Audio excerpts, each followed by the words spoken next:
Ô gente, que bênção. Cainão, o crente encenando aqui, encenando não, porque não foi uma encenação, né? Foi um espetáculo. Olha só, além disso, deixa eu falar para você, na saída tem flyer do ano com a leitura bíblica anual, vou ser bem rápido aqui, e as agendas básicas da igreja. Além disso, Jet Center, aqui a nossa garota propaganda, o irmão Luiz lá. Semana que vem nós vamos ter formatura da primeira turma aqui na igreja. A gente vai fazer no início do culto uma formatura. E amanhã tem aula demonstrativa. É isso?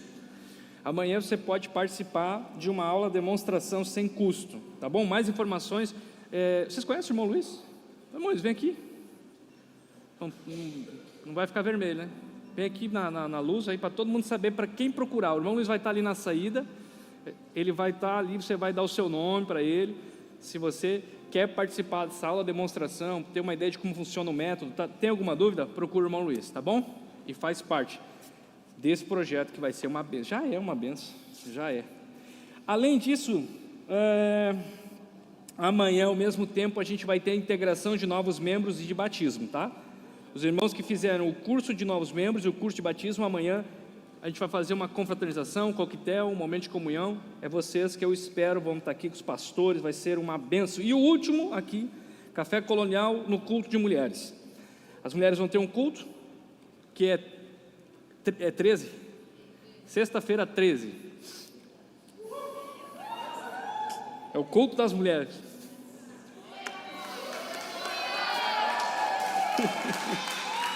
Sexta-feira 13. Aleluia. Não vai ser um dia de azar, vai ser um dia de bênção. E vai ter cartões com venda com a Carlinha e a pastora Camila. Tá bom? Então vocês vão lá, café colonial, são poucos cartões, então vocês, por favor, peguem isso ali. Acho que na saída também, né? Os irmãos sabem que hoje é um culto de honra, e eu fiquei muito feliz porque os irmãos aqui, o irmão Carlos, o irmão Vitor e a Isabel fizeram uma primícia na saída do culto aqui de degustação dos produtos coloniais deles. Eles estão lançando esse empreendimento e eles estão primiciando hoje à noite essa degustação. Acho que os pastores aí também estão se abençoadinhos aí com algumas coisinhas boas. E toda a igreja no final. O Carlos está aí? O Vitor está aí? Vai estar onde isso? Tem que baixar aqui o meu retorno agora. Oi? Bem na entrada da igreja? É na entrada ou na saída da igreja? Na entrada? Isso é uma questão filosófica. Quem está aqui pela primeira vez, levanta a mão para te conhecer. Nós temos um presente aqui. É uma cultura que nós temos aqui. Tem um visitante hoje pela primeira vez? Eu quero dar presente hoje aqui. Não tem? Gente, se não tem, hoje vai ser o primeiro culto da história da... Não, tem que ter alguém pela primeira vez, gente. Não é possível.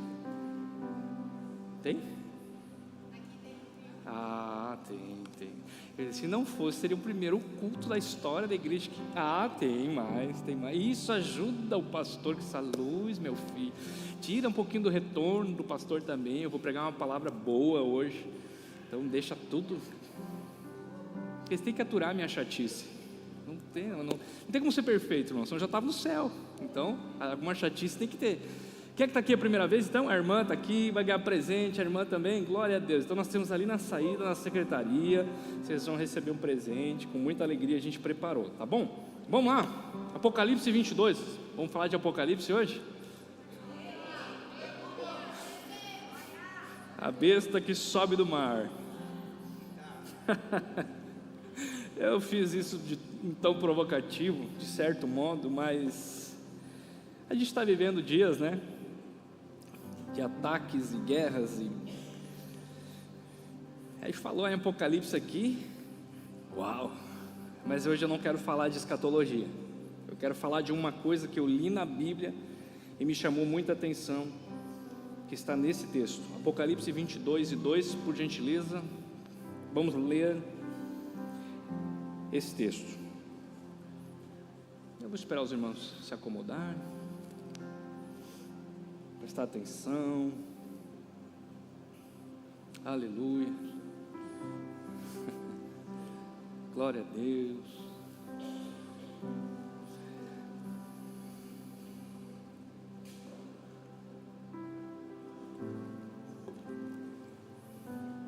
Presta atenção. No meio da praça,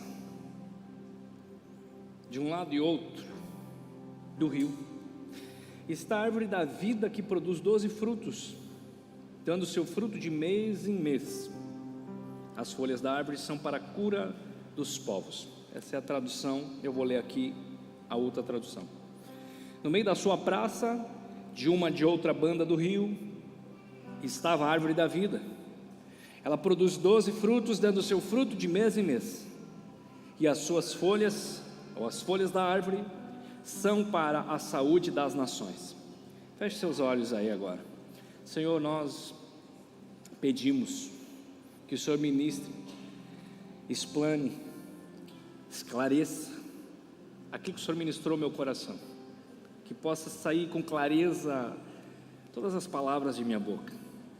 Todo espírito de retenção, confusão, ou até distração, ou resistência nas regiões espirituais, seja neutralizado pelo nome, que é sobre todo nome. Nos ensina com essa palavra, Senhor. Nos ensina sobre o Teu reino, as verdades tão preciosas, que são comparadas com uma joia escondida num campo, que o homem encontra, vende tudo que tem e adquire o campo. Precioso é o Teu reino, preciosa é a Tua palavra, diante da qual nós nos curvamos, nos submetemos ao governo do Espírito, ao senhorio de Cristo, para a glória do Pai. Em nome de Jesus, Senhor, nós oramos também para que essa palavra chegue em cada lar que está conectado conosco através da transmissão. Glorifica o Teu nome, Jesus. Assim oramos. E você diz? Amém. Olha para cá, eu vou introduzir brevemente o contexto dessa palavra para que a gente entenda o que eu quero ministrar aqui. O título da mensagem é Frutos na Praça da Cidade. Você pode repetir comigo? Ficou bom o ensaio, agora a gente vai para a hora da verdade. Mais uma vez? É muito intrigante esse tema, né? Se eu não dissesse o texto, se botasse simplesmente esse slogan, esse tema, ficaria difícil até imaginar o que eu quero pregar. Mas agora, lendo o texto, as coisas começam a ficar mais claras. Então pronto. O que Apocalipse está nos revelando é a visão de João. Vocês que já estudam um pouco mais a Bíblia sabem, João esteve deportado numa ilha chamada Patmos, foi largado lá para morrer, não morreu, teve uma revelação, o Espírito Santo revelou a ele o Apocalipse. Em toda essa revelação ele viu coisas do futuro, escatológicas. Uma delas, ele viu a Nova Jerusalém. E esse capítulo 22, ele fala sobre algumas características do que nós chamamos de céu, daquilo que a Bíblia chama de Nova Jerusalém, e que, para não ter confusão, a gente vai chamar de vida eterna. Se é na glória, se é nessa terra, se é em outra terra, pronto. Essa discussão a gente deixa para um segundo momento. O importante é saber que a Nova Jerusalém é uma cidade, é uma civilização, é um lugar onde nós vamos habitar com Cristo eternamente. Até aqui, ok? Todos? Ok. E nesse versículo específico, eu encontro características dessa cidade, que falam de fruto, e a gente está no ano da frutificação, então eu estou tentando o máximo que eu posso extrair mensagens de frutificação da Bíblia. Para aqueles que gostam um pouco de filosofar, essa será uma noite espetacular. Para aqueles que não gostam, sinto muito, vai ser uma noite espetacular de igual modo, porque eu preciso que hoje seu Tico e Teco funcionem, ainda que saia breve fumacinhas pela sua cabeça.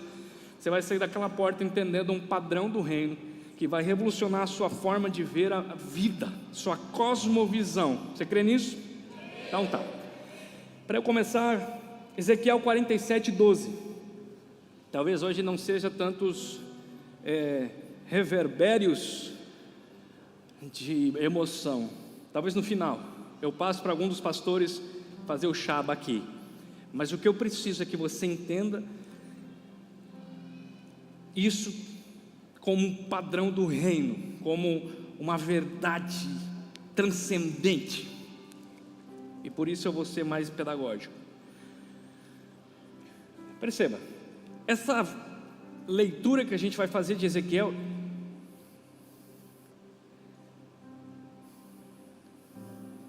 ela está remontando a muitos e muitos anos antes de Apocalipse. Muitos. Talvez falaríamos em 5 ou 6 séculos antes de Cristo. Então nós estamos falando ali para mais de 600 anos entre a leitura que fiz de Apocalipse e essa aqui é uma leitura anterior, séculos anterior. Só que se você prestar atenção, você vê que o Ezequiel está tendo uma revelação muito semelhante à de João em Apocalipse. Perceba, junto ao rio, à sua margem, de um lado e outro, nascerá toda sorte de árvore que dá seu fruto para comer. Não cairá a sua folha, não acabará o seu fruto. Nos seus meses produzirá novos frutos, porque as suas águas saem do santuário. O seu fruto serve de comida e a sua folha de remédio. O cenário é o mesmo. Agora, ambos estão descrevendo a cidade santa, onde Cristo vai reinar e governar as nações na eternidade. Eu acho que já está claro, mas eu vou ser mais enfático ainda. Não por questão de que eu acho que vocês não entenderam, mas por questão realmente para frisar uma vez mais as características, pastor David, dessa cidade. Quais são? Essa cidade tem um rio. Em ambas as margens do rio tem árvores. Pronto, isso é muito comum. Mas a Bíblia está dizendo que o fruto que sai dessas árvores, ele alimenta as nações, e as folhas servem de remédio para as nações. O texto de Apocalipse, perceba o que ele fala, diz que no meio da praça corre o rio. Então eu estou diante de uma cidade, que tem uma praça, essa praça, no meio dela corre um rio, em ambos os lados do rio, que cruzam o meio da praça, tem árvores que dão frutos 12 meses do ano, que alimentam e curam as nações, ok? Vocês conseguiram visualizar isso? Deu para visualizar uma praça de uma cidade, tem um rio, tem muitas árvores frutíferas, fruto que alimenta, folha que cura as nações. Pronto. Primeira coisa que eu quero compartilhar contigo sobre as lições que eu aprendo desses dois textos, que falam de um padrão da Nova Jerusalém, e por isso é um padrão do céu. O fruto você colhe na praça e não compra no comércio. Já vai começar bem agora. No padrão celestial, o fruto que alimenta as nações. E a intercessão eu já vou convocar para orar por mim a semana inteira por causa dessa palavra que eu titubeei até agora há pouco se eu ia pregar ou não. Antes de subir aqui eu pensei, eu vou dar para outro pastor pregar, porque eu sei que eu vou ser testado para aquilo que eu estou pregando. Eu tenho consciência disso, então orem por mim. Pastor Deide, pastor Lucas, pastor Oséias, olha só o que eu estou dizendo. O fruto que se colhe na praça não se compra no comércio. Você pode repetir comigo? O fruto que se colhe na praça não se compra no comércio. Por que eu estou falando isso? O fruto da Nova Jerusalém, o fruto do reino, o fruto do padrão do céu, o fruto que está sendo revelado tanto a Ezequiel quanto a João, ele é um João, ele é um fruto que você colhe na praça da cidade. Tem uma praça, tem um rio, tem uma árvore, tem um fruto. Praças geralmente tem banco de praça. Você levanta do banco da praça, vai à margem do rio, fica embaixo da árvore, pega o fruto e come. O fruto que você colhe, eu estou sendo enfático, porque essa frase você não vai esquecer tão cedo, e vai definir um padrão até para a nossa igreja como fundamento de teologia. O fruto que colhe na praça, não compra no comércio. Será que tem alguém que já está sabendo onde eu vou chegar? O fruto que você colhe na praça, você não compra no comércio.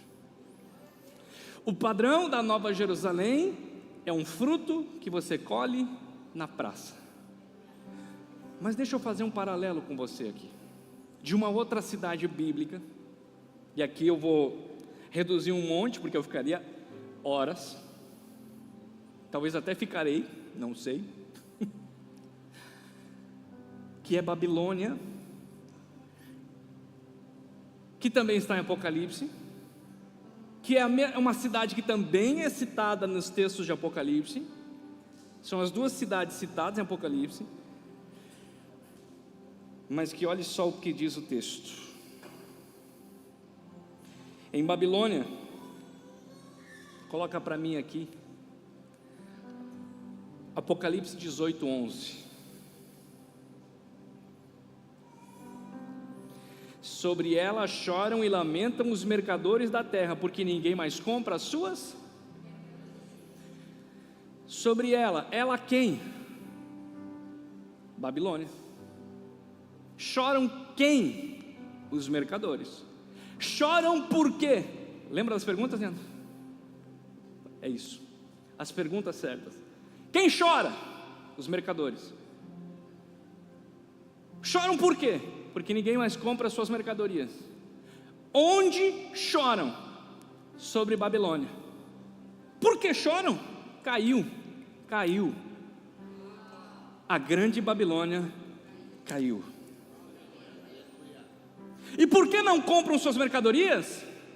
Porque agora podem pegar de graça, junto ao rio da vida. Estou todo arrepiado aqui. Talvez seja a minha própria alma emocionada em saber que vai chegar o dia em que os mercadores vão chorar. E nesse dia nós vamos levantar nossas mãos e dizer assim: obrigado, Jesus. Quem ouça, entenda o que o Espírito diz à igreja. Em Jerusalém o fruto é colhido na praça da cidade. Em Babilônia o fruto é vendido no comércio. Em Jerusalém a motivação é compartilhar. Em Babilônia é vender. Em Jerusalém é sentar na praça para ter comunhão. Em Babilônia é no balcão para ter lucro. Eu estou me metendo num lugar perigoso. Em Jerusalém, você senta no banco da praça para conversar. Em Babilônia, você fica de pé no balcão para persuadir. Quiçá para enganar. Com técnicas de vendas.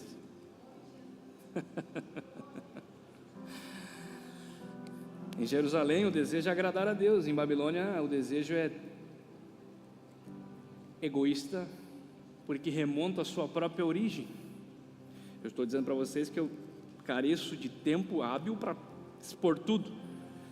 De onde remete Babilônia, se não de Babel, lá em Gênesis, quando a junção se deu em torno de um desejo egoísta dos homens serem como Deus. Por isso que nem todo ajuntamento é um ajuntamento coletivo. Ele pode ser um ajuntamento de egoísmo. Ele pode ser um ajuntamento de causas reprováveis. Por isso que a gente precisa estabelecer padrões verdadeiros para não ser enganado pelos falsos. Você tem Babilônia, o coração de Babilônia é avareza. Colossenses capítulo 3, verso 5 diz, escute o que diz: lembre-se, afaste-se, e aí ele diz um monte de coisas que a gente deve se afastar, e lá embaixo ele diz, a avareza, que é, como é que Babilônia é conhecida? Por dois termos na Bíblia: a mãe das prostituições, a grande meretriz, e a grande nação idólatra que fez corromper os meus sacerdotes. Dentro dessas grandes idolatrias, escute-me por favor: mariolatria, idolatria de Maria. Avareza, idolatria do dinheiro. Percebe? A base é a mesma. Lembra da nossa conversa, irmão Luiz? Sexta de manhã. Quando nós, evangélicos, criticamos os irmãos, escute-me, não sei se você tem maturidade para ouvir o que eu vou falar, mas escute de qualquer maneira. Os irmãos católicos, sob pretexto de que eles são idólatras de Maria, eles poderiam nos dizer que nós somos idólatras de Fernandinho, de Gabriela Rocha e de tantos outros artistas que nós pagamos para ouvir, para ver, gritamos, levantamos cartazes.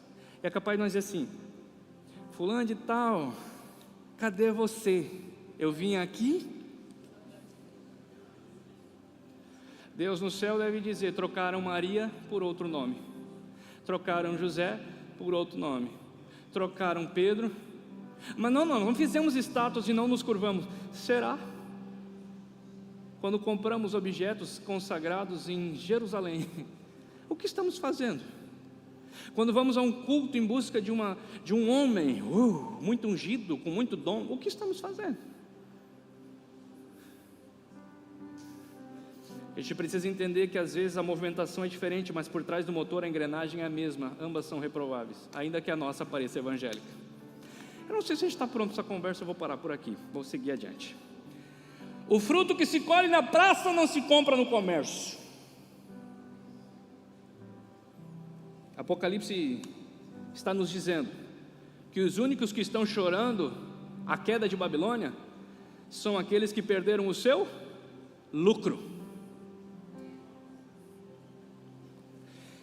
Atos 16, por favor, na tela. Porque isso é uma guerra de tronos. Jerusalém e Babilônia sempre estão guerreando. Perceba. Eu vou ler, preste atenção, por favor. Se você não pegar agora, errei o chute. Fui eu que derrubei. O altar está bem limpo. Glória a Deus. Aleluia. Aconteceu que, indo nós ao lugar da oração, nos saiu ao encontro uma jovem possuída de espírito de adivinhação, a qual, adivinhando, dava grande lucro aos seus.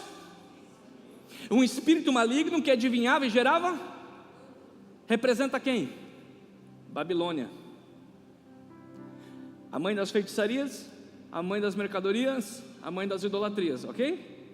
Agora vamos ver a guerra de tronos, pastora. Seguindo Paulo e a nós, clamava dizendo: são homens, servos do Deus Altíssimo, anunciam o caminho da salvação. Isso se repetia por muitos dias. Então Paulo, já indignado, aleluia, eu não sou o único a ficar indignado, Paulo também ficava. Voltando-se, disse ao Espírito: em nome de Jesus Cristo eu te mando, retira-te dela. Na mesma hora saiu, vendo os seus senhores. O que os seus senhores viam? Que a Babilônia caiu, que acabou a esperança do seu.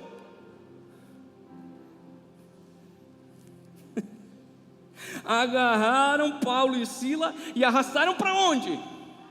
Opa, tem praça na cidade. Aonde que a mulher está dando lucro para os senhores? No comércio, Babilônia. Para onde Paulo está sendo levado por expulsar o demônio? Para a praça, Jerusalém. Há uma guerra de tronos aqui. Babilônia está dizendo: dá-me lucro ainda que eu perca a alma. E o céu está dizendo: perca o lucro, mas não perca a alma. Jerusalém está dizendo, o céu está dizendo, Paulo está dizendo: eu perco o lucro, mas não perco a alma. Eu ganho a alma, ainda que perco o lucro. Infelizmente hoje estão dizendo: perca a alma, mas não perca o dízimo. Perca a alma no inferno, não fale em pecado, não corrija, não admoeste, só não perde o dinheiro, só não perde a oferta, mas esvazia a igreja. Eia, convém mais agradar ao Deus que está no céu do que aos homens que estão na terra. Babilônia vai cair. E posso falar um negócio? Se perdermos o lucro, que não percamos as almas. E se perdermos algumas pelo confronto do Evangelho, dormiremos em paz e segurança, e naquele dia seremos colocados à direita, benditos de meu Pai. Escute-me, eu estou apenas começando a introdução. Há uma guerra aqui. Desse lado, Babilônia está dizendo: eu quero o lucro que essa alma pode me dar. Quanto que ele dá de dízimo? Quanto ao ingresso do evento? Não só ingresso, agora tem estacionamento pago também. Nós chegamos no dia. Para, Tiago. Na mesma hora, esse demônio saiu. Os senhores viram que seu lucro foi embora. Agarraram Paulo e Silas e arrastaram para a praça. E disseram: esses homens, sendo judeus, olha o que aconteceu. O que os judeus fizeram? É lógico, eles tocaram num principado babilônico. Agora olha só, o 21. E nos expõe costumes que não é lícito receber nem praticar, visto que somos Babilônia. Paulo está querendo trazer o céu para dentro, e eles estão dizendo: não,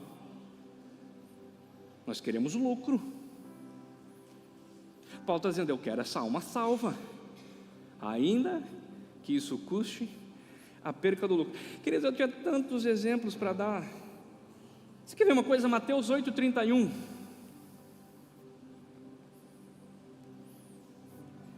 Olha aqui. E os demônios rogaram, dizendo: se nos expele, mande-nos para a manada de porcos. Pois ide, ordenou-lhes Jesus. E eles, saindo, passaram para os porcos. E eis que toda a manada de porcos se precipitou despenhadeira abaixo para dentro do mar, e nas águas morreram. Fugiram os porqueiros, e chegando à cidade contaram todas estas coisas, e o que acontecera aos endemoniados e aos porcos. Então a cidade toda saiu para encontrar Jesus, e vendo, rogaram que se retirasse de suas terras. Sabe o que essa cidade está dizendo? Nosso pacto é com Babilônia. A nós não importa se o gadareno foi liberto, a nós importa que perdemos nosso lucro dos porcos.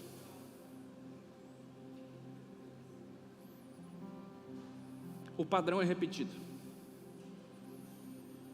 Jesus quer ganhar a alma do gadareno, ainda que isso implique a perda do lucro. A Babilônia está dizendo: o que me importa é essa alma que estava atormentada por Satanás, o que me importa é o lucro que os porcos me davam. E de unânime, a cidade diz para Jesus: sai da nossa terra.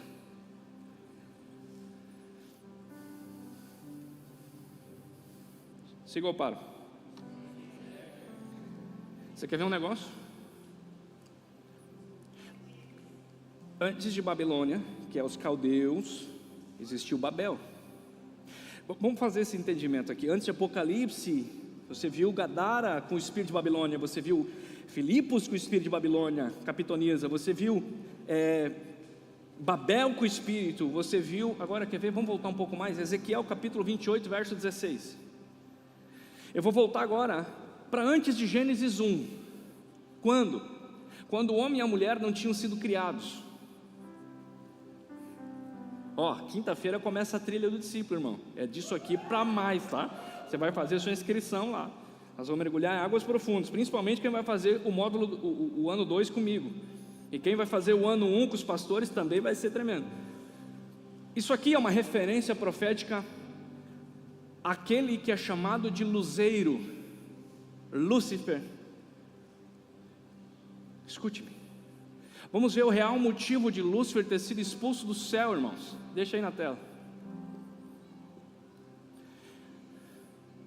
Olha só, 28, 16, nós vamos ler o 18 também. Na multiplicação do teu comércio, encheram teu interior de violência e pecaste. Qual foi o início da queda de Lúcifer?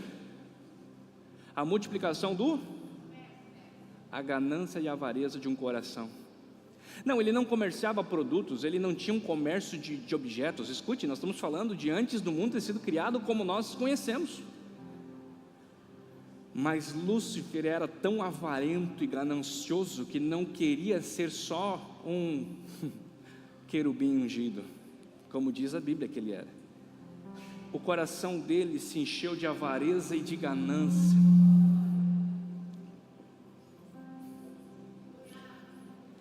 De avareza e de ganância. E ele pecou. Por isso ele foi lançado do monte de Deus e pereceu, querubim cobridor. Em outras traduções diz querubim ungido, no meio das pedras afogueadas. Olha o 18. Olha o 18. Pela multidão das suas iniquidades, escute, pela injustiça do teu corações ávidos por lucro, corações ávidos pela ganância, que profanam. Eia, eu fico numa saia justa. Eu hoje sou pastor, amanhã de manhã estou no escritório da minha empresa, e a empresa é movida por caixa, por receita. Não, ninguém está falando disso. Vocês estão me entendendo? Eu estou falando de uma cidade santa, de coisas santas, de frutos santos postos à beira da margem. Eu estou falando da Nova Jerusalém. Eu estou falando do reino de Deus, das coisas preciosas. Eu estou falando do tesouro escondido. Vocês estão entendendo o que eu estou falando? Eu estou falando de um coração que se move ainda que por lucro, mas é generoso, está sentado na praça para compartilhar o seu fruto e não para vender na banca de um comércio. Eu vou chegar lá, nós estamos introduzindo o assunto. Pela injustiça do teu comércio profanaste os santuários. Eu fiz sair do meio de ti um fogo que te consumiu e te tornei em cinza sobre a terra aos olhos de todos que te veem. A avareza entrou no coração do querubim ungido, o luzeiro perdeu sua luz. Eu poderia seguir, irmãos, e na verdade até eu vou seguir, porque os filhos de Samuel se desviaram no mesmo problema. 1 Samuel 8, 1. Os filhos de Samuel, quem não queria ser filho de Samuel, gente?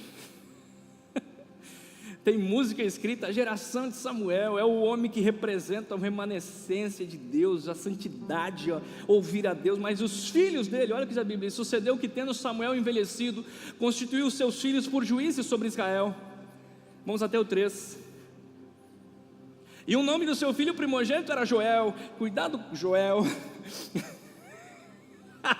Eu vi o Joel.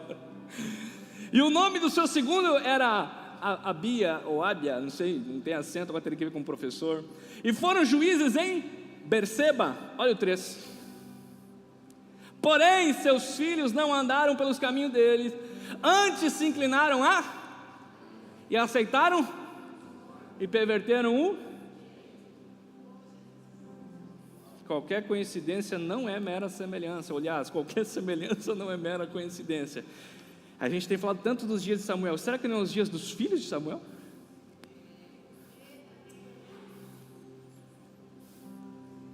Vai ter pudim no final, gente. Vai ter bolo no final. O Carlos está primiciando, aleluia. Dá um glória a Deus. Porque a gente gosta muito de falar de Samuel. E quem sabe houve realmente um tempo que era os dias de Samuel. Mas espera aí, eu acho que nós estamos vivendo os dias dos filhos de Samuel. Quando você estabelece lugares de acesso que são comprados, isso é suborno, é compra de acesso, é perversão do direito, porque na Bíblia está dito que Deus não faz acepção de pessoas. Quando você faz acepção de pessoas pela sua cifra monetária, você está pervertendo o direito.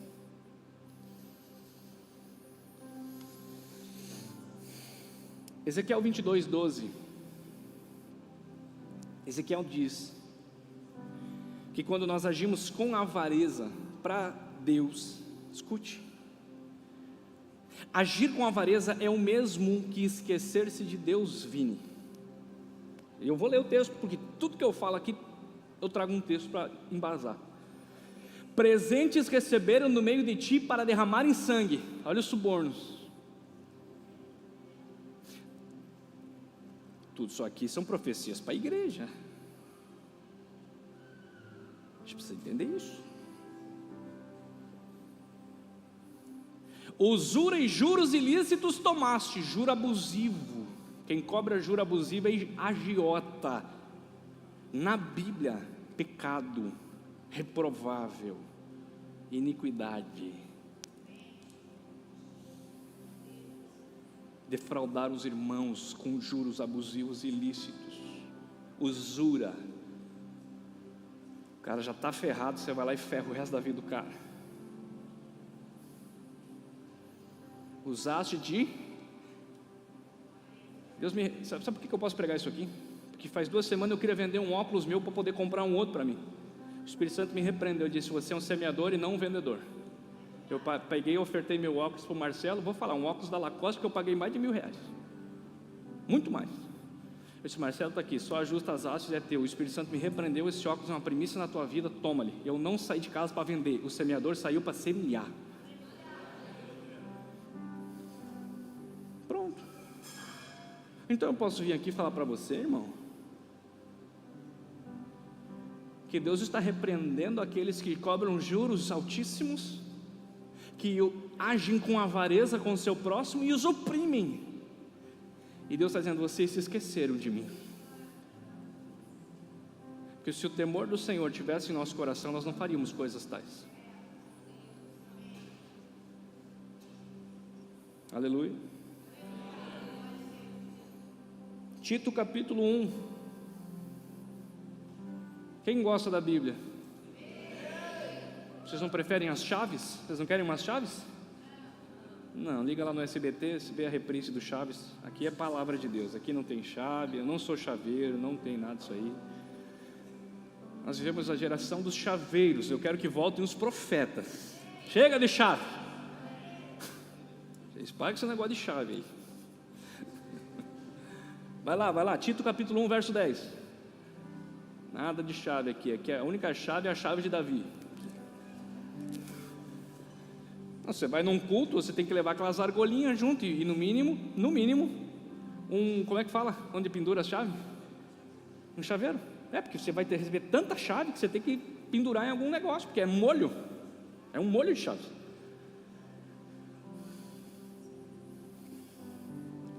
Tito, há 2000 anos, escreveu: há muitos desordenados, faladores, vãos e enganadores, principalmente da circuncisão na época. Vamos lá, 11.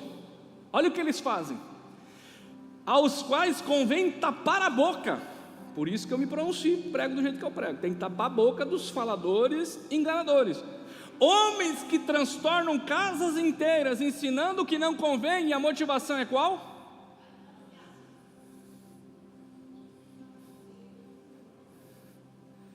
Babilônia vai cair.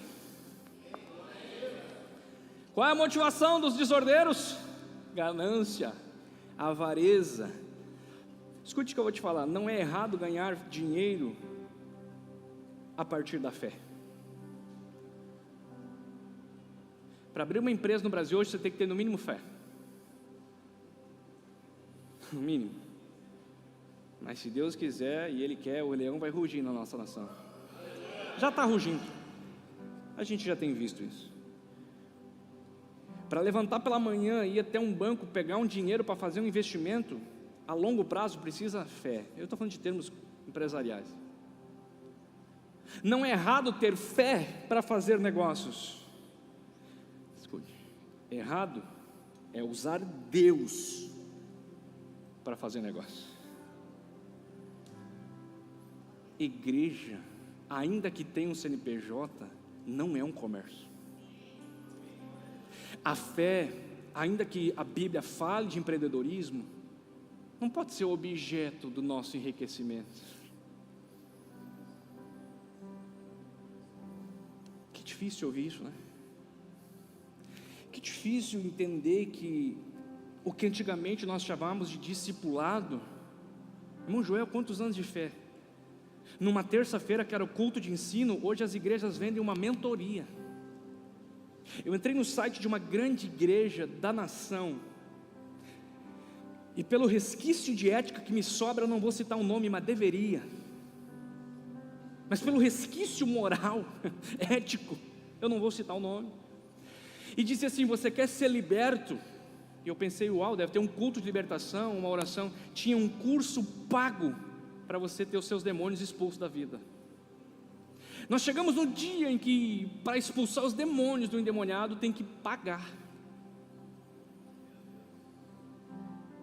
Essa semana que passou, um amigo meu, nós estávamos em conversa muito profunda sobre esses assuntos, um grande pastor do Rio Grande do Sul. Ele olhou para mim e disse: meu amigo, você é um empresário. Você tem um objeto que você negocia com clientes, você tem processo, você tem funcionários. Ele me disse assim: e aí eu não, né, a nossa conversa, você não precisa saber para que rumo foi, mas o objeto do comércio deles é mentoria, é curso, é livro. Tudo que o Espírito Santo deu para eles, eles pegam e comerciam. Não, eles não vão lá fora no comércio abrir uma empresa de marketing, abrir uma empresa de seguro, abrir uma empresa de pintura. Sabe o que fazem? Deus deu para eles um dom, Deus deu para eles revelação da palavra, Deus deu para eles transformam isso em algo comercializável. E tem mais uma, quer saber de um negócio? Cadê o pessoal da secretaria aqui? Eu estou isentando toda a mensalidade da trilha do discípulo, não vai ser cobrado nada. A trilha do discípulo é grátis, acabou. Só não vai fazer quem não quiser mesmo. A única coisa que você vai ter que adquirir a preço de custo é a apostila, e você vai lá e compra, se quiser, com o Éder na livraria. Acabou.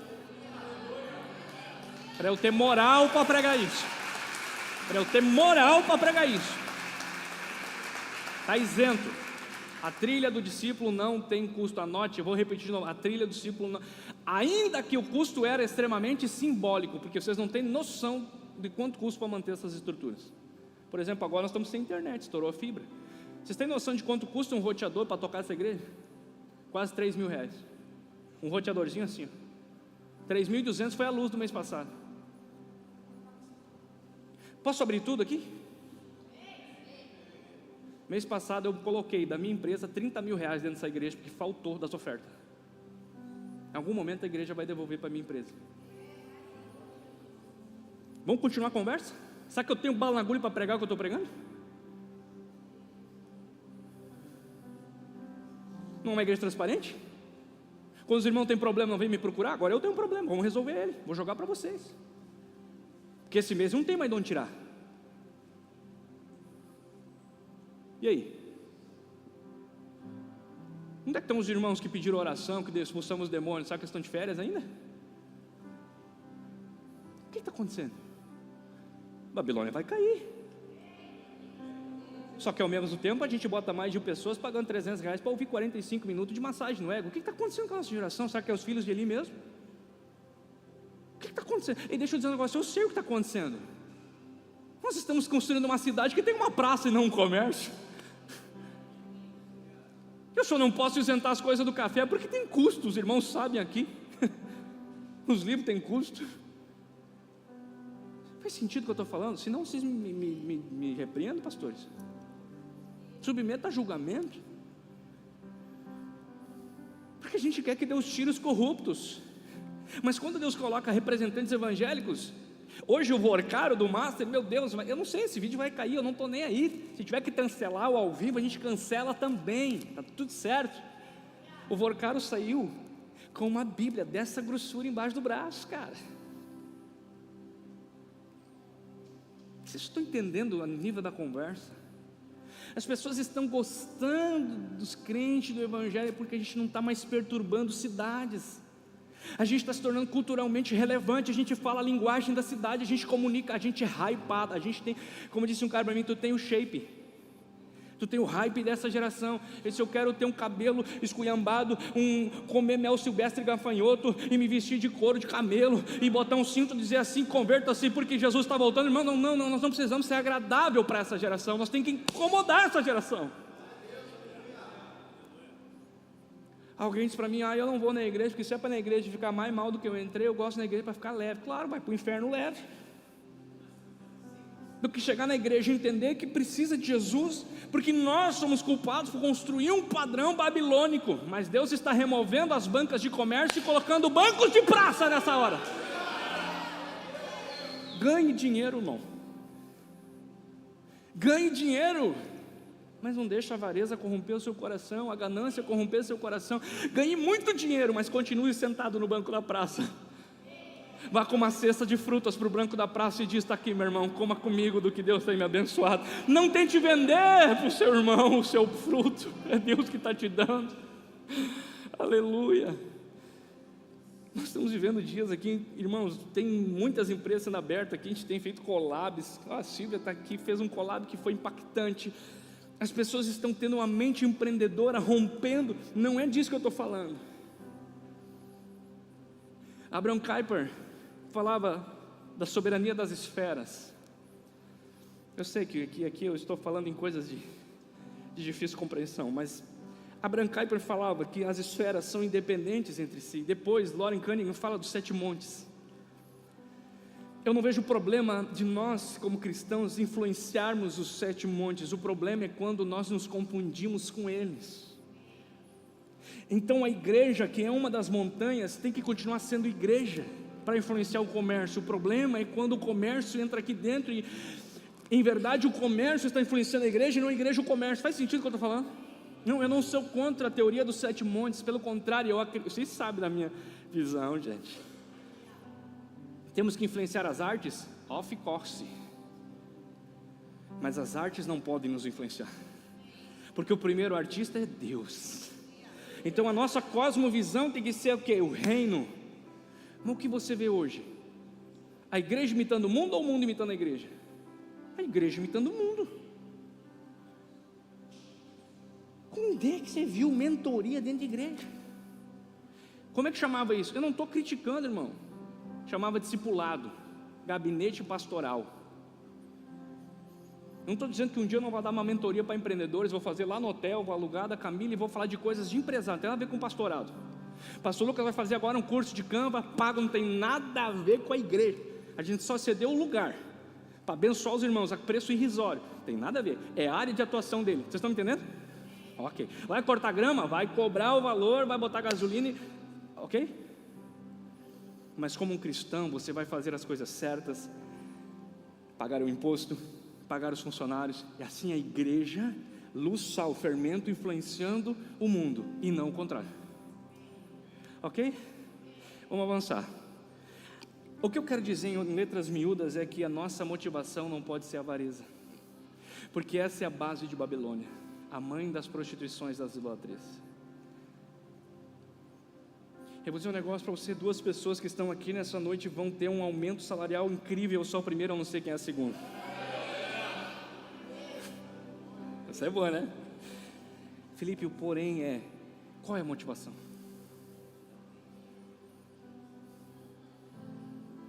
O cara usava Renner, agora ele não usa mais Renner, agora é Tommy. É assim, eu estou fazendo uma autocrítica. Que essa aqui é mais barata que Renner no lugar que eu comprei. É só uma brincadeira. Entendeu? E a gente está construindo a nossa própria Babel. Porque Babel é a construção do egoísmo humano, é a edificação do orgulho e da altivez humana, de um povo que não se subordina a Deus, de um povo que não se mete a Deus, de um povo que não tem mais uma visão da eternidade. Então as coisas dessa terra estão nos deslumbrando demais. Eu vou avançar. Mateus capítulo 21, verso 13. Eu já vou começar a pregar daqui a pouco.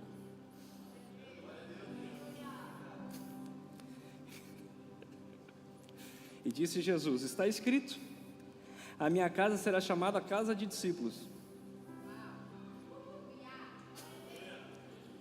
Essa é uma pequena adaptação semântica minha. A minha casa será chamada casa de oração. Mas hein? Covil de? Posso falar um negócio? Ninguém está roubando nada dentro da casa de Deus. Sabe o que eles estão fazendo? Comercializando. Ninguém está roubando nada aqui. Eles estavam vendendo animais para o sacrifício. Ninguém está roubando já. Mas Jesus está dizendo, a motivação era a oração. Vocês transformaram a motivação no lucro. Tiraram o banco da praça e botaram a banca do comércio. Está fazendo sentido isso? Minha esposa, está fazendo sentido isso? Você é meu termômetro. Eles não estão roubando de ninguém nada, mas Jesus está chamando eles de covil pelo simples fato deles usarem o objeto da fé para seu lucro ganancioso. O que era pombas de sacrifício pelo pecado se transformou pombas de lucro egoísta humano. Então hoje a primeira pergunta que você faz quando liga para um pregador é: quanto você cobra para pregar?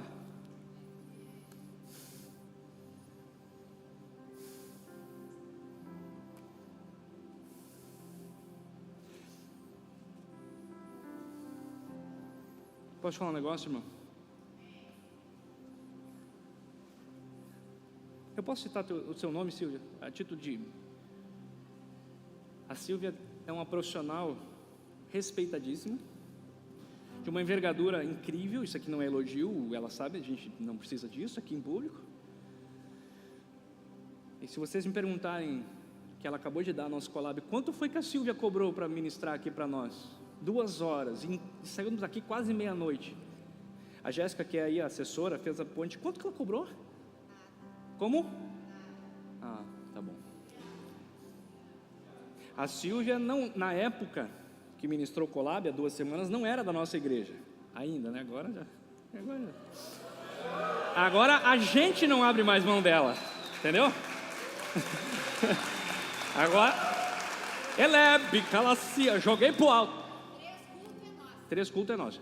Silvia, eu não sei de que igreja ou religião você é. Eu gostaria muito que você ministrasse uma palestra aqui na igreja. Sim, pastor, com certeza.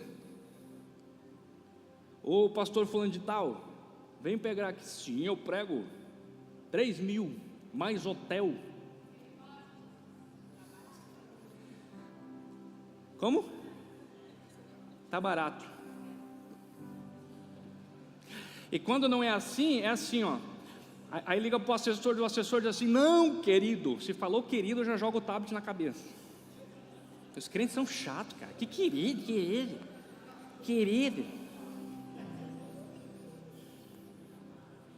É, querido.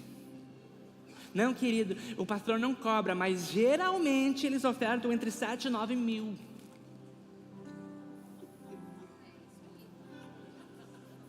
Aí eu liguei para uma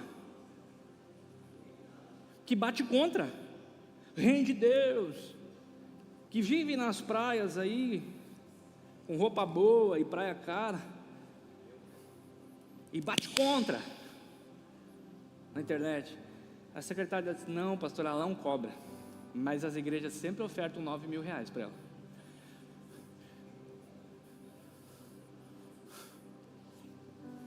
Eu falei assim: pare o trem que eu quero descer. Não prega metade que os meus pastores aqui. Eu disse para eles: estão perdendo dinheiro, meu. Eles estão perdendo dinheiro. Vocês estão perdendo dinheiro. Mas sabe o que vocês não estão perdendo? O céu. Perde dinheiro, mas não perde o céu. Perde dinheiro, mas não perde o nome escrito no livro da vida. Lucas capítulo 12, verso 15. Acautelai-vos.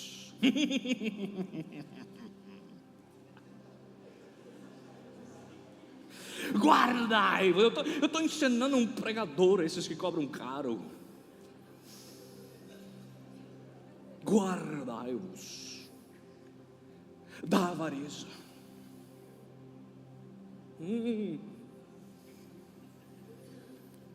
Porque a vida de um homem não consiste na abundância do que possui. Quem falou isso não foi Augusto Cury, não foi Tiago Brunet, não foi Pablo Marçal, foi Jesus Cristo, o surfista da Galileia. A abundância de bens não consiste na vida da pessoa. Aí eu te perguntar: a VIP é para pobre ou para rico? Por que para rico, se o que define uma vida não é o que ele possui?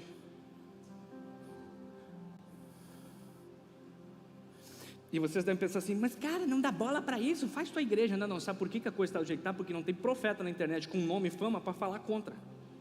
Estão aceitando. E aí, sabe, deixa eu falar uma coisa que eu falei para os meus funcionários essa semana: tudo que eu tolero vira cultura. Mas sabe o que eu oro? É que o manto de McNulty se multiplique e caia sobre muitos profetas dessa geração. é que David Wilkerson, que está em tumba já com o Senhor, o manto de David Wilkerson, o manto de Leonard Ravenhill, caia sobre uma geração que volte a queimar com paixão, fogo e lágrimas, que volte a profetizar, que volte a pregar o evangelho verdadeiro. Sabe por quê, meu irmão? Porque então nós colocaremos bancos de praça novamente na Jerusalém.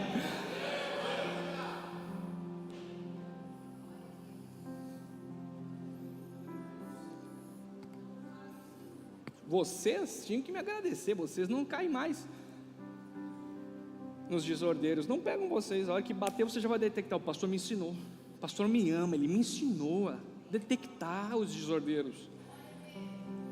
Hebreus 13:5 diz, não precisa colocar, vamos avançar: sejam os vossos costumes sem avareza. Lembra que lá em Filipos, os chefes, os patrões da pitonisa disseram: Paulo está nos ensinando costumes que não são nossos, nós somos romanos. Claro, os costumes deles eram costumes de avareza, mas Hebreus está nos dizendo: não tenham costumes por avareza. Sabe o que está dizendo? A base da nossa cultura, os sustentáculos, os pilares da nossa cultura não pode ser a avareza. Uma cultura que se move por avareza. Você já andou com alguém que tem que ganhar sempre? O tacanho, o mesquinho. Oh Senhor, mas você já andou com alguém generoso? Uau! Você já andou com alguém que tem mãos livres para liberar o que o Senhor manda? Hoje é um culto de honra. Você acha que eu estou pregando essa mensagem por quê? Hoje é um culto de honra, de primícias. Hoje nós deveríamos, em tese, ter trazido presentes uns para os outros. Segunda Epístola de Pedro, capítulo 2, verso 3.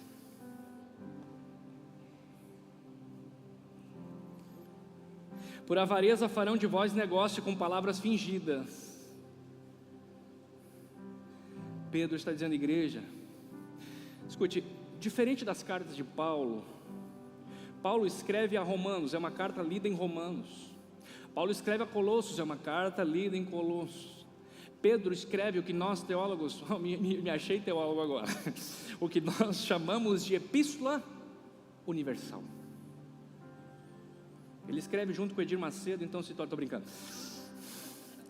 É a epístola universal porque ela foi lida em todas as igrejas, em todos os tempos. É uma epístola que cabe em qualquer igreja. É uma epístola universal. E Pedro está nos dizendo que chegaria o dia em que pregoeiros fariam da igreja negócio por avareza, com palavras fingidas. O que é palavras fingidas? É não pregar a verdade. Sabe o que é palavra fingida? É um médico falar para um canceroso que ele não tem câncer. É um pastor falar para um pecador que está tudo bem. Isso é uma palavra fingida. É eu ser médico, você chegar no meu consultório, eu tenho um diagnóstico. Agora eu descobri que neoplasia é um nome também para câncer, né? Eu vi um juiz do trabalho dizendo isso, neoplasia, benigno ou maligno. E eu tenho diagnóstico, câncer, e eu digo para você: não, querido, vai para casa e toma uma dipirona, está tudo bem, você é lindinho. Vai ficar tudo bem. Não, 3 dias depois você morre. As minhas palavras foram fingidas.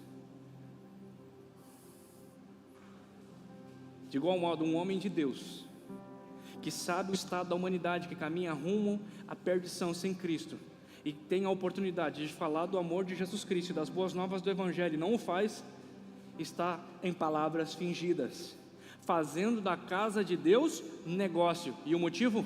Avareza. Avareza.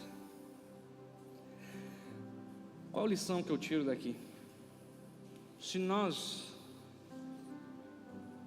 Eu vou terminando, gente.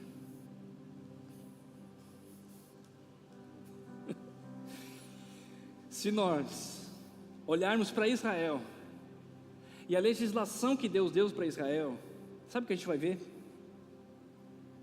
Leis de generosidade. Eu não vou ler todas, é lógico, não dá tempo. Mas, por exemplo, a lei dos rabiscos da vindima, o ano do jubileu, o perdão de dívidas de 7 em 7, A devolução de terras arrendadas ou compradas não pagas. O empréstimo de dinheiro condenável a juros ilícitos ou usura. Tudo isso são padrões de equidade, de justiça, tzedakah, generosidade, equidade. Deus está dizendo: não olhe para o seu irmão como objeto de ganho.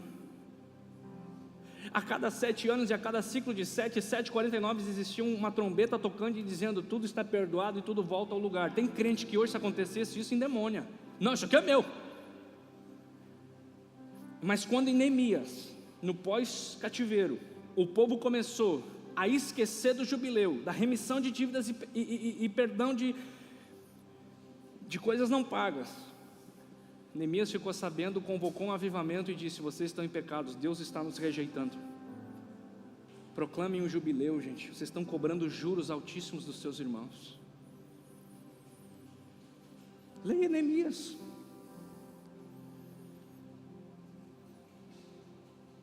Porque sempre Babilônia tentou se infiltrar. Aleluia. O fruto que está na praça não se compra no comércio. Posso falar um negócio, irmão? A bênção de Deus vale mais que a riqueza injusta. A generosidade vale mais que a avareza e a ganância. Provérbios 28, 8. Vamos ler esse texto. O que aumenta os seus bens com usura e ganância, ajunta para aquele que se compadece do pobre. Sabe o que é isso? Uma transferência de riqueza. O que está dito aqui é que as pessoas que ganham dinheiro e enriquecem de maneira ilícita, com juros e usura, e aqui é uma coisa dirigida à igreja, porque se nós tratarmos de descrentes, incrédulos que não conhecem a palavra, nós estaríamos sendo injustos, eles não conhecem a verdade. Essa pessoa que está aumentando os seus bens, seu patrimônio a título de ganância, está juntando para outra pessoa cujo coração não pode ver alguém do lado sem socorrer. Sabe o que Deus está dizendo? Chegará o dia, e está breve, em que Deus vai transferir a mão das riquezas dos avarentos para a mão dos generosos. E eu vou viver para ver isso, irmão. Babilônia vai cair. Levítico 25, 21 diz: a bênção de Deus vale mais que a riqueza injusta. Olha o texto: eu mandarei a minha bênção sobre vós no 6º ano, para que no 6º ano dê fruto por 3 anos. A bênção de Deus faz o fruto triplicar.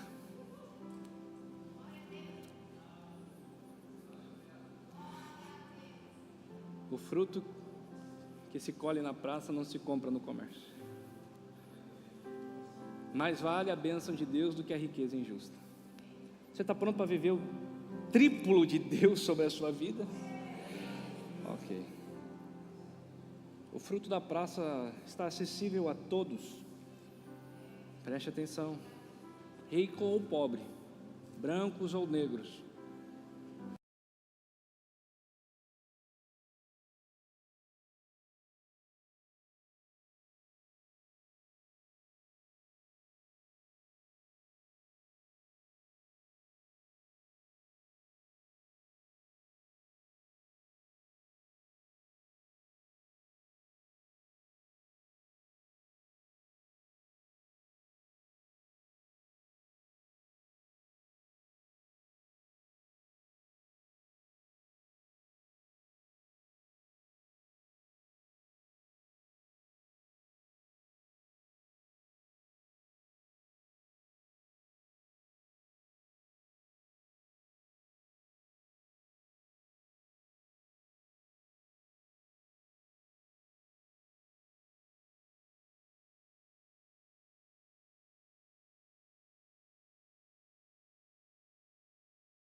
dia, Senhor.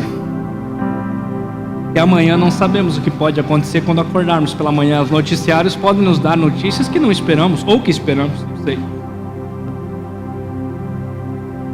Mas o que eu te peço, Senhor, é que nossos corações estejam realmente alinhados com o padrão de Jerusalém. Não estou falando de uma Jerusalém física. Não estou falando de sionismo. Eu estou falando de uma Jerusalém celestial que João viu, que Ezequiel viu, que está reservada como noiva ataviada para o grande dia, quando nos encontraremos contigo. O padrão da eternidade. Como um dia John Bevere escreveu, movidos pela eternidade, o que nos mova, Senhor, são os padrões do teu reino, como cidadãos que somos, embaixadores do reino de Deus. Arranca de nós a perversidade. Arranca de nós a displicência. Desperta os sonolentos, Senhor. Paulo diz a Corinto: tem alguns que estão dormindo, outros estão enfermos, porque eles não discernem. Desperta-nos, Senhor. Seja sincero com Deus, irmão, agora. Busque ao Senhor por um minuto. Por favor, quebrante-se diante do Senhor. Peça para Deus sondar seus corações. Vê em mim se há algum caminho mau. Vê em mim se eu tomei decisões, construí projetos ou fiz coisas com motivações erradas. Tiago disse certa vez: pedi e não recebeis, porque pedi para vossos próprios deleites. Motivações erradas geram orações não respondidas. Motivações corretas geram orações atendidas. Visita-nos com as praças de Jerusalém. Folha que é remédio para as nações. E nós não vamos vender elas, nós vamos dá-las. Frutos que alimentam quem tem fome. Vinde, comei e bebei. Gera em nós esse entendimento, Senhor. Gera em nós esse coração, Senhor. Gera em nós essa disposição, meu Deus. Por favor, Senhor, para que nós não venhamos ser reprovados por Ti. Nos dá o coração de Jesus, Espírito Santo. Nós somos, diz a Tua palavra, como filhos mais novos que crescem na estatura do varão. Faz-nos crescer na estatura do varão. Senhor, esse pequeno rebanho que o Senhor confiou a mim está, Senhor, recebendo esta porção nessa noite. Imprime na tábua do nosso coração essa verdade e tira de nós a avareza, a ganância, a idolatria. Não nos faz olhar para pessoas como números ou como objetos. O que nós chamamos muitas vezes de network, na verdade, Senhor, é um egoísmo interesseiro do que o outro pode me dar. Que nós venhamos ter um entendimento de sentar às mesas e pensar como nós podemos abençoar os nossos irmãos, e não o que eu posso tirar deles. Me dê uma mente de governo, Senhor. Como o Senhor disse a Israel: vocês serão a nação que influenciará todas as nações olharão para vós e imitarão a vós. Você terá para emprestar e não pedir emprestado, você será cabeça e não cauda. Que o Senhor nos dê essa mente de governo, como os elementos do reino, luz, sal e fermento que influenciam, mas não são influenciados. Coloca a mão no seu coração assim. Nós renunciamos todo sofisma, Pai, todo falso ensino que foi visto na internet, lido em algum livro.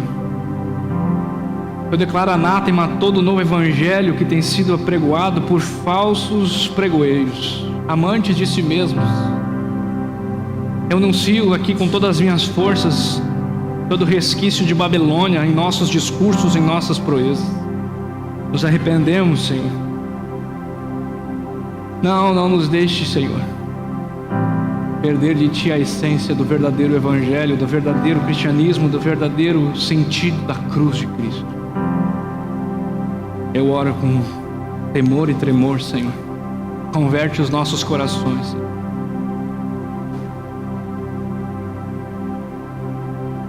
Aleluia. Aleluia. Aleluia. Aleluia. Não, eu não vou gritar, Não vou profetizar nada. Eu estou dando tempo a você se conectar com o seu Deus, a fechar os seus olhos, falar com Ele, interagir nesse momento. Sim, Jesus.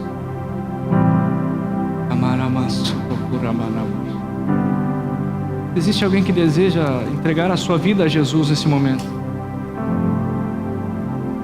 E está dizendo: eu entendi essa palavra. Está em casa, na internet, ou está aqui? Nós estamos todos de olhos fechados em oração. Eu gostaria que você está aqui, ouviu essa mensagem e está dizendo: eu nunca entreguei minha vida a Cristo. Eu gostaria de hoje confessar Jesus como Senhor da minha vida, ter comunhão com Ele. Quem é você que vai levantar sua mãozinha para eu ver agora? Eu vou pedir que algum obreiro vá até você, um pastor vai orar com você. Existe alguém aqui que está dizendo: eu quero render a minha vida a Cristo? Existe alguém na internet? Esse é o meu papel, pedir. Existe alguém talvez que está aqui dizendo: eu estou afastado, faz tempo que eu não sento à mesa da ceia, da comunhão, eu me distanciei da comunhão, da mesa dos irmãos. Eu quero regressar hoje, eu quero voltar hoje. Quem é você que está dizendo: eu não posso ficar longe do banco da praça? É aí que tem saúde, é aí que tem alimento, é aí que tem vida. Quem é você que está dizendo: eu quero voltar a Cristo hoje? Levante sua mão. Você que está em casa, faça um comentário no chat, os irmãos vão orar com você. Aleluia, aleluia. Os irmãos da intercessão, podem passar aqui por gentileza? Aqui na frente, porque nós vamos encerrar a reunião.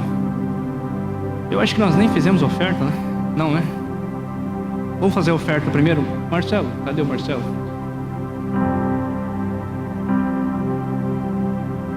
A oferta, Marcelo. Isso, querido.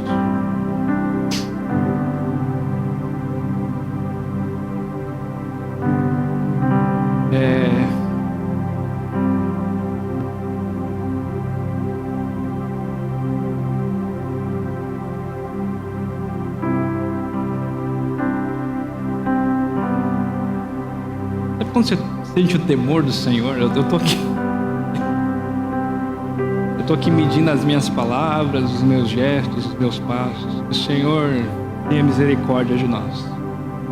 Eu confesso para vocês que enquanto eu preparei essa mensagem, eu fiquei entre tantos sentimentos, relutando assim: eu sei que eu vou ser testado por isso, eu não queria pregar, mas ao mesmo tempo eu fiquei tão motivado, Felipe, porque saber e ler tudo que nós lemos, saber que nós estamos no caminho certo, ainda que doa, ainda que demore, saber que se tudo acabar agora, irmãos,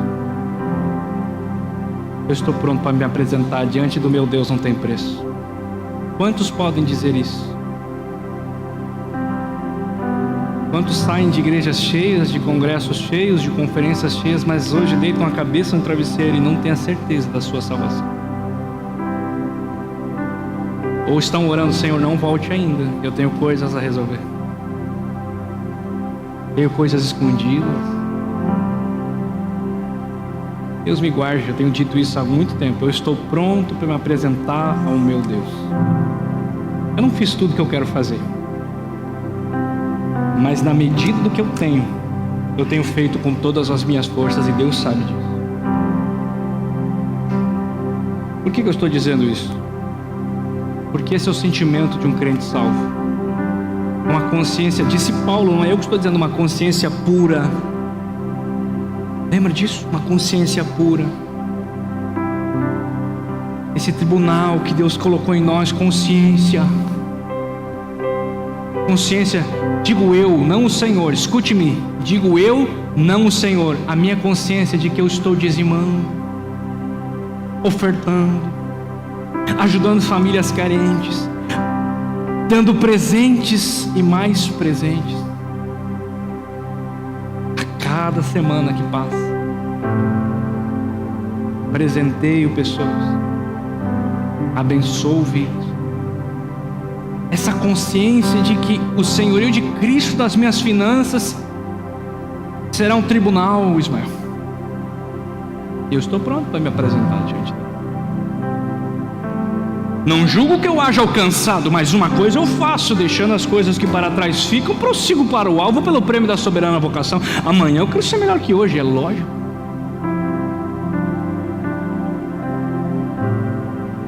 Mas deixa eu dizer um negócio para ti, irmão. Deus é aquele que sonda as nossas motivações, Cássia. Você sabia que Paulo disse que chegaria o dia, William, que pessoas pregariam por ganância, por avareza, por inveja? Sabe o que Paulo disse, pastor Lucas? Deixa que preguem, naquele dia o Senhor os julgará. Tem gente que vai levar para o céu multidões e vai para o inferno. Sabe o que eu penso? Que vida desperdiçada. Por que não foi para o mundo?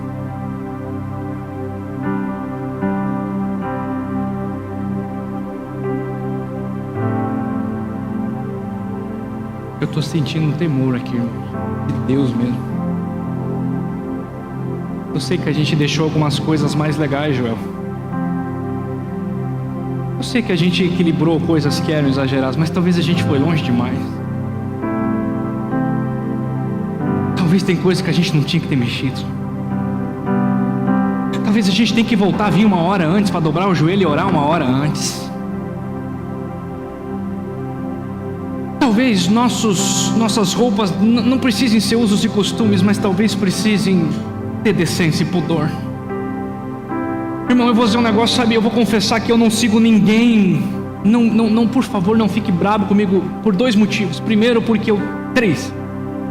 Eu, se eu pudesse, excluiria meu Instagram. Me faz muito mal. Só não faço porque eu sou um pastor. Segundo, porque muitas vezes Deus me usa aqui, alguém vai dizer assim, ele viu no... Não vi nada. E terceiro, irmão, porque o que tem de gente que se dizendo cristão, bota foto na internet que eu tenho que fechar os meus olhos, principalmente as irmãzinhas, não está no mapa. A primeira postagem é uma Bíblia, a segunda, não posso nem falar. E você vai na bio, está dito assim, o Senhor é meu pastor, nada me faltará. Me dá vontade de comentar assim, está faltando 3 metros de pano aí nessa. Tem coisa demais aparecendo. Não, isso são seus olhos pecaminosos. Fala isso para os hormônios dos irmãos. Hormônio não se converte. Pudor não é costume. Decência não é religião. Aleluia. Faz sentido isso? Mas as nossas filhas, nossos filhos estão crescendo com padrões. A fulana é crente e vai lá e segue, é uma influência. Vive nua na internet. Vive cantando música de Satanás na internet. É como postou um cara essa semana, alguém me mandou, quando Lady Gaga, Katy Perry e outros cantores cantam em shows, abrem portais demoníacos. E não são shows, são cultos a Lucifer. Nada a ver. Nada a ver. Filho desviado, finança destruída, não ora em língua, não lê a Bíblia, está com a vida desgraçada. Nada a ver. Mas antigamente tinha tudo a ver. Céu aberto, anjo subindo e descendo, batismo com o Espírito Santo, paralítico andando. Eu não estou dizendo que a gente vai voltar a impor saia, não corte cabelo, não rapa a perna, não é isso. Eu estou dizendo que nós precisamos, irmão, talvez é usar tudo que a gente queira usar, ter tudo que a gente queira ter, perfume bom, carro bom, casa boa, roupa boa, mas sabe, tirar tudo isso para a escória, como disse Paulo, e dizer assim, o que eu quero na verdade é a glória de Deus na minha vida, a presença de Deus na minha vida, o que eu preciso, disse Paulo, tudo isso eu reputei como lixo. Aleluia, faz sentido isso? Não é moralismo, é uma convocação ao temor. Feche seus olhos, pega a sua oferta na sua mão. Se você precisar ofertar com a máquina de cartão, irmãos estão aqui. Se você quiser fazer via Pix, está aqui o Pix. Se você quiser fazer com cédula, atrás da sua cadeira tem um envelope. Dá uma atenção ali para os meus. Eu senti que o ambiente mudou, não sabia porquê. Senti uma glória aqui nesse lugar. Estamos aqui os meus amigos.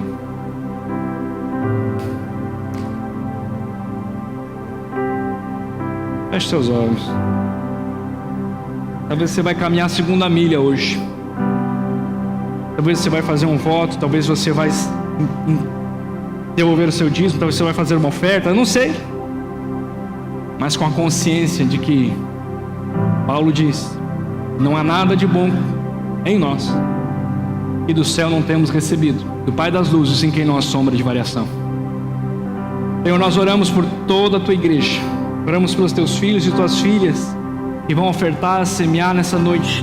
Depois do que expomos e pregamos, que o nosso coração seja aprovado por ti, e não venhamos ser achados em falta na tua balança, que nós possamos te honrar com toda a nossa vida, honrar o Senhor com o fruto que o Senhor tem colocado em nossas mãos, honrar o Senhor com nossos bens, Senhor, honrar o Senhor, que o Senhor é aquele que merece a nossa honra. Eu oro, Senhor, por uma semana de favor, uma semana de bênção, uma semana, Senhor, de frutos abundantes. É isso que nós estamos profetizando domingo após domingo. Frutos abundantes, Senhor, para que o teu nome seja glorificado e nós sejamos teus discípulos. Eu oro por aqueles que estão em casa também, Senhor.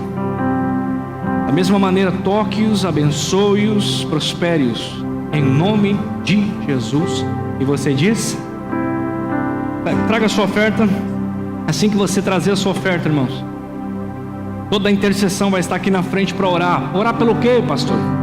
Doenças, que você entrou aqui doente, está com alguma enfermidade, você está com algum problema, alguma causa na justiça, sua família, eu não sei qual é a área, qual é a situação, qual é a condição, eu não sei o que você está enfrentando.